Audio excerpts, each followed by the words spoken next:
Xin chào các bạn nhé. Đây mình lại đi bẫy chin các bạn. Mình đi bẫy đấu chin cứu đôi hun với cả chi màu nhé các bạn nhé. Hai con chi mồi đây.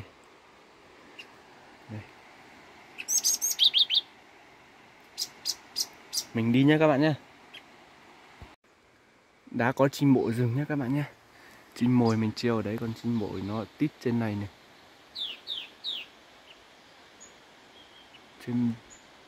Chim bội rừng nó đang rất xa. Chi màu thôi nhé các bạn nhé, chứ không phải là cứu đôi hun đâu. Chẳng biết các bạn có nghe thấy nó hót không chứ. Mình chờ tí xem là nó có về không nhé các bạn nhé.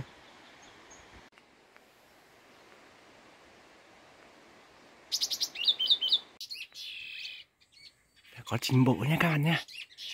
Đây, cứu lù đôi hun đây.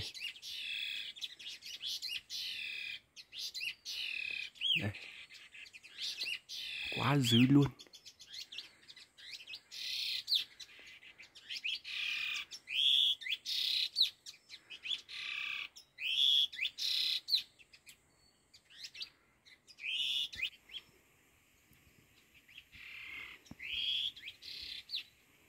Ba con các bạn, 4 con luôn.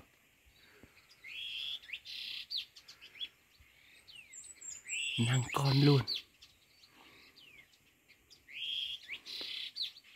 Bộ quá dữ, nhưng mà không biết có đánh không đây các bạn đây.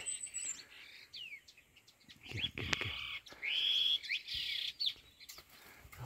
Đừng con rồi. Cùng chờ kết quả tiếp theo nha các bạn nhé. Xem là nó có đánh nữa không nhá. Lại về rồi. Kìa.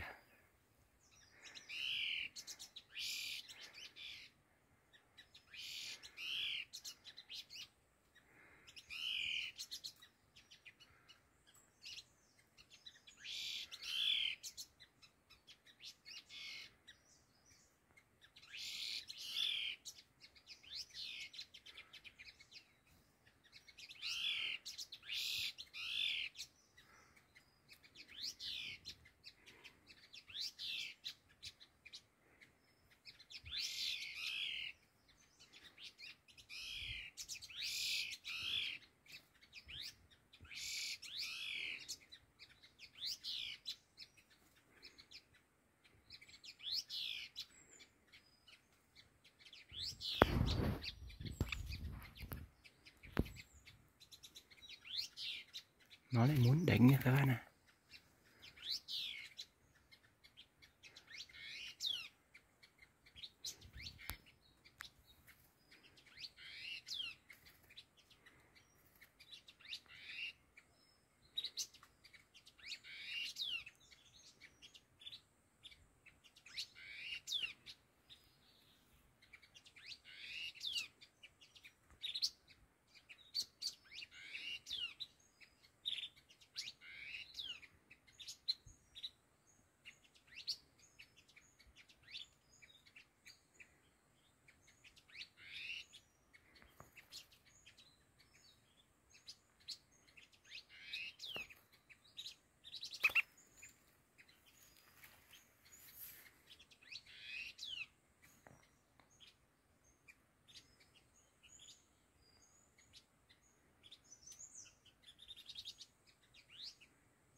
Nó đánh kìa các bạn kìa.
Con mồi nó sợ rồi các bạn ạ.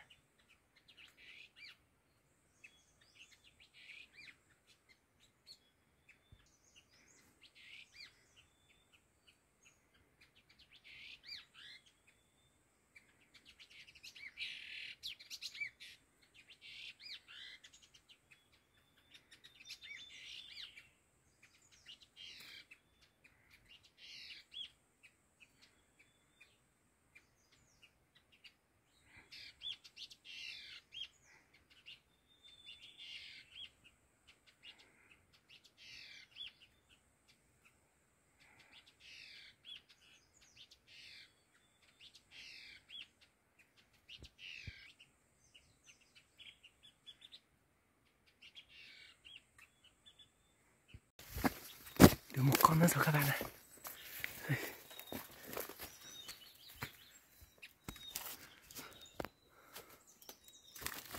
Mình ở gần là nó cũng đánh. Mình chạy đi xa một tí cho nó đánh liền. Đây. Đây.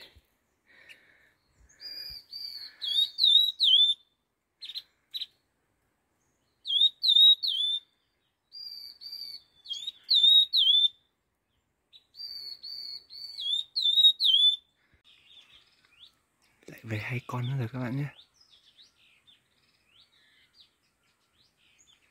Không biết là có đánh không đây. Ok rồi nhé các bạn. Sọt lồng rồi. Đây.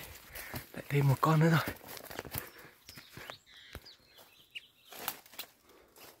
Bắt xuống đây.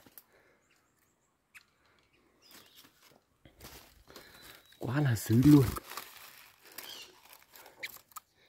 Về con nào là đánh con nấy mà.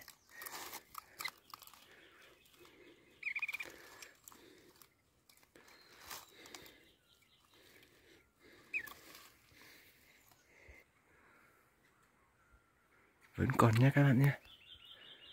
Chờ xem là nó còn đánh nữa không nhé.